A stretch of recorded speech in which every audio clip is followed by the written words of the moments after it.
This article is about the social custom in ancient Greece. For other uses, see Symposium. In ancient Greece, the symposium was a drinking party. Literary works that describe or take place at a symposium include two Socratic dialogues, Plato's Symposium and Xenophon's Symposium, as well as a number of Greek poems such as the elegies of Theognis of Megara. Symposia are depicted in Greek and Etruscan art that shows similar scenes. The equivalent in Roman society is the Latin convivium. Setting and social occasion. The Greek symposium was a key Hellenic social institution. It was a forum for men of good family to debate, plot, boast, or simply to revel with others. They were frequently held to celebrate the introduction of young men into aristocratic society. Symposia were also held by aristocrats to celebrate other special occasions, such as victories in athletic and poetic contests. They were a sort of pride for them. Symposia were usually held in the andrien, the men's quarters of the household. The participants, or symposiasts, would recline on pillared couches arrayed against the three walls of the room away from the door. Due to space limitations, the couches would number between 7 and 9, limiting the total number of participants to somewhere between 14 and 27. If any young men took part, they did not recline but sat up. However, in Macedonian symposia the focus was not only on drinking but hunting, and young men were allowed to recline only after they had killed their first wild boar. Food and wine were served. Entertainment was provided, and depending on the occasion could include games, songs, flute girls or boys, slaves performing various acts, and hired entertainment. Symposia often were held for specific occasions. The most famous symposium of all, described in Plato's dialogue of that name, was hosted by the poet Agathon on the occasion of his first victory at the theatre contest of the 416 BC Dionysia. According to Plato's account, the celebration was upstaged by the unexpected entrance of the toast of the town, the young Alcibiades, dropping in drunken and nearly naked, having just left another symposium. The men a part of the symposium would discuss a multitude of topics from philosophy to love and the differences between genders. Drinking. A symposium would be overseen by a symposiarch, who would decide how strong the wine for the evening would be, depending on whether serious discussions or merely sensual indulgence were in the offing.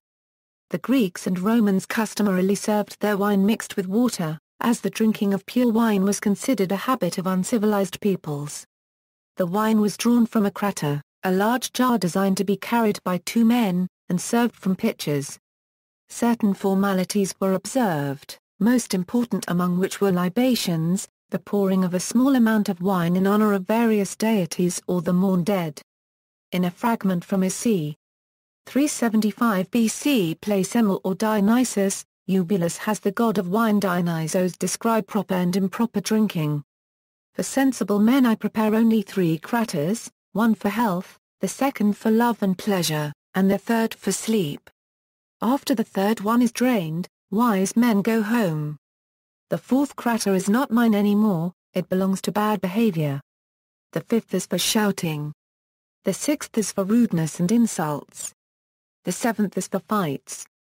The eighth is for breaking the furniture. The ninth is for depression. The 10th is for madness and unconsciousness. In keeping with the Greek virtue of moderation, the symposiarch should have prevented festivities from getting out of hand, but Greek literature and art often indicate that the third crater limit was not observed. Pottery. Symposiums often featured on Attic pottery, and Richard Neer has argued that the chief function of Attic pottery was for use in the symposium. Entertainments. Poetry and music were central to the pleasures of the symposium. Although free women of status did not attend symposia, high-class female prostitutes and entertainers were hired to perform, consort, and converse with the guests. Among the instruments women might play was the arlos, a Greek woodwind instrument sometimes compared to an oboe. When string instruments were played, the barbiton was the traditional instrument.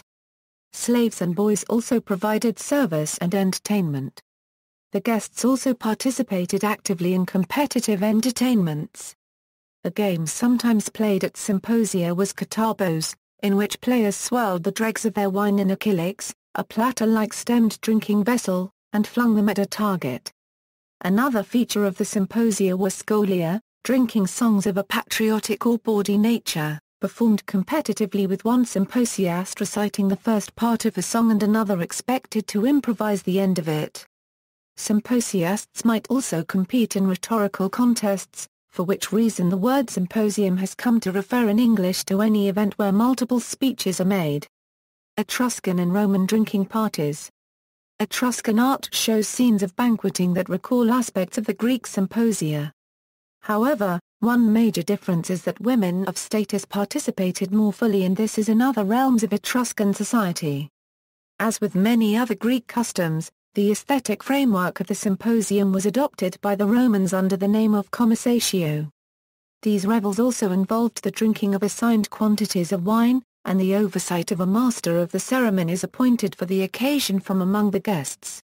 Another Roman version of the symposium was the convivium. References. External links: Chisholm, Hugh, ed. Symposium. Encyclopaedia Britannica 26. Cambridge University Press.